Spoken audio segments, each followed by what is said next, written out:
মাত্র 125 টাকায়, সত্যি মাত্র 125 টাকায় এত সুন্দর সুন্দর সোয়েটারগুলো আমরা পেয়ে গিয়েছি আমাদের মালদায়। আর আমি তো ভীষণ খুশি হয়েছিলাম। চলো কোথায় নিলাম ফুল ডিটেলসটা ভিডিওতে রইলো, দেখতে থাকো। গুড মর্নিং না, এখন গুড নুন। সো এখন আমি যাব টাউন দিদার বাড়ি। ভেবেছিলাম আজকে ব্লগ করবো না, যেহেতু আর কোনো স্পেশালিটি নাই আজকে, তো তাহলে আমি করবো না, বাট একটু ঘুরতে যাচ্ছি। তো চলো একটু ভিডিও করাই যাক। আর আজকে হচ্ছে কত নম্বর ডে, আমি সত্যি কনফিউজ হয়ে। সো সিরিয়াসলি আমি ভেবে করিনি ভিডিওটা, বাট ভাবতে পারি না যে আমি এত সুন্দর সুন্দর সোয়েটার পেয়ে যাবো আজকে মার্কেটে গিয়ে। আর দেখো ইঁদুরে আমার জামাটার অবস্থা কী হয়েছে। এটা আমি তাও ফেলবো না, এটাকে রিউজ মানে ব্যবহার করবোই আমি। তো তারপর আমার খুব খিদে পেয়ে গেছিলো, বাড়ি চলে গেলাম। ওখানে শাক মিশালা তরকারি, আলু সিদ্ধ, ডাল ভাত খেয়ে নিলাম আর দিয়ে বেরিয়ে যাব এখন যাওয়ার জন্য। আর এখানে দেখো বাবু ওর মাসিমণির সাথে খেলছিল, কি সুন্দর তাই না? তো তারপর আমরা যাই, বেরিয়ে হয়ে বেরোই। আর দেখো বাবুর গলায় দেওয়াতে ও কতটা খুশি হয়েছে, মানে কি আর বলবো, ও অনেকটা খুশি হচ্ছিল। বাট এটাকে খেয়ে খেয়ে ও ভিজিয়েও দিয়েছিল পরে। আর এখানে দেখো ছোট সোনা, ও যাওয়ার জন্য কান্না করছিল, বাট আমরা নিয়ে যাইনি ওকে।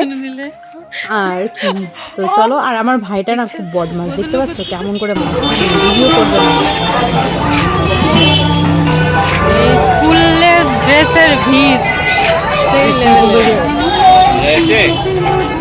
সবাই স্কুলে ভর্তি হচ্ছে, সেই জন্য স্কুলের ড্রেসের দোকানে অনেক ভিড়।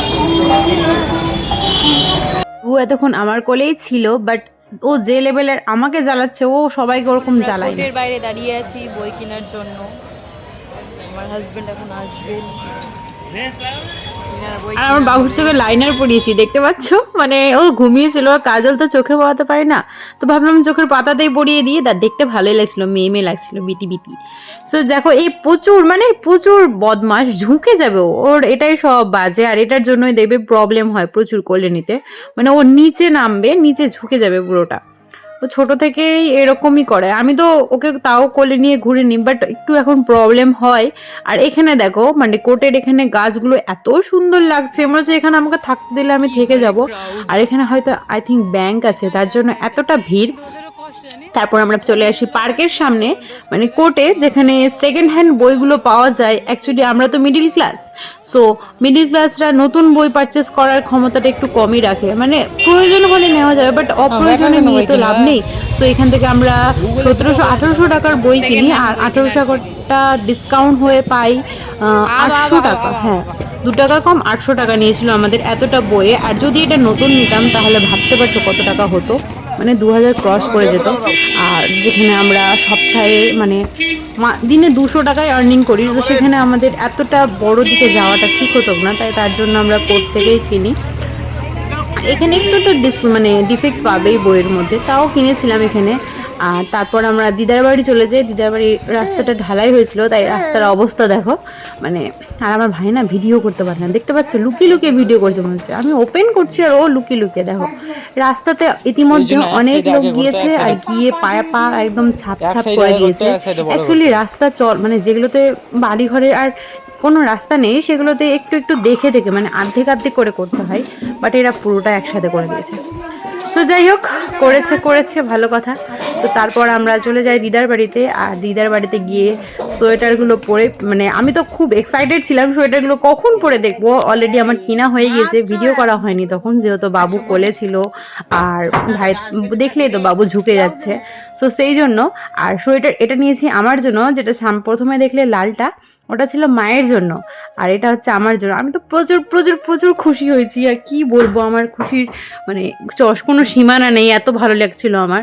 আর মার জন্য যেটা নিয়েছি না, ওটাও আমার খুব নেওয়ার শখ ছিল, যে একটু টপ টাইপের সোয়েটার, যেটা ব্লাউজ হিসেবে ইউজ করব। আর এটা হচ্ছে ভাইয়ের জন্য, বাট আমি পরে দেখলাম দেখছি ভালোই লাগছে, বাট আমার যতদূর মনে হচ্ছে এটা মেয়েদের জন্য। তো এটা নিয়েছি মালদার রাজমহল রোডের ওখানে, মানে ঢেলে বিক্রি করছে, জোড়া 250, তো সেই হিসাবে 125 টাকা করেই পড়লো। তো 125 টাকায় নিয়েছে, এই যে এটাও নিয়ে নিয়েছিলাম 125 টাকাতেই। তারপর এই দিদাটা রুটি ভাজে, কলাইয়ের রুটি, মোটা রুটি, সে ওগুলো খায়। আর আমার বাবু না এত দুষ্টু, কি বলবো, কেউ যদি মনে করো যে এইভাবে কথা বলে, তো দেখবে দেখো আমি এখন যে ভয়েস ওভার দিচ্ছি, ও আমার মুখের দিকে তাকিয়ে আছে, এইভাবে কথা বললাম বলে। আর জোরে বলছি তো কোনো কথাই না, ও তো দেখবেই না, বাট বাবাই ও বাবাই এভাবে বললেই ও দেখবে। হাসছে, শুনতে পাচ্ছ?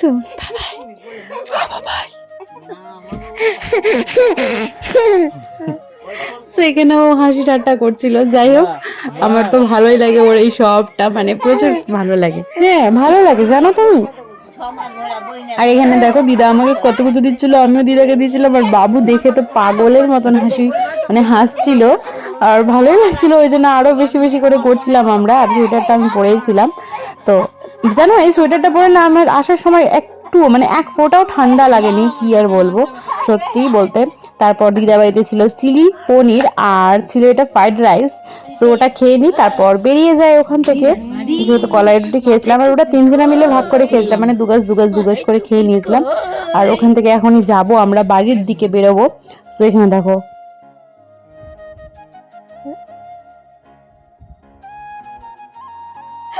বাবুর জন্য এটা করা হচ্ছিল সত্যি বলতে। তারপর আমরা বাড়ির জন্য বেরিয়ে পড়ি। আর এখানে দেখো লাইটিং দেখে ও কতটা খুশি হচ্ছে।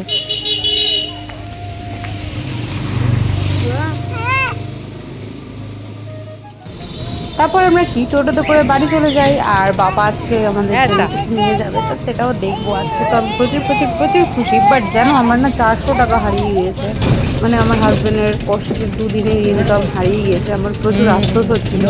বাড়ি এসে বুঝতে পারি যে হারিয়ে গিয়েছে। কিভাবে হারালো আমি বুঝতে পারিনি, বাট হারিয়ে গিয়েছে। অ্যাটিটিউড কি? চলো বাড়ি যাওয়া যাবে। তো বাড়ি এসে বাবা এনেছিল ভাক্কা, গরম গরম ভাক্কা খাওয়ার মজাই আলাদা আসছে। চলো বাই।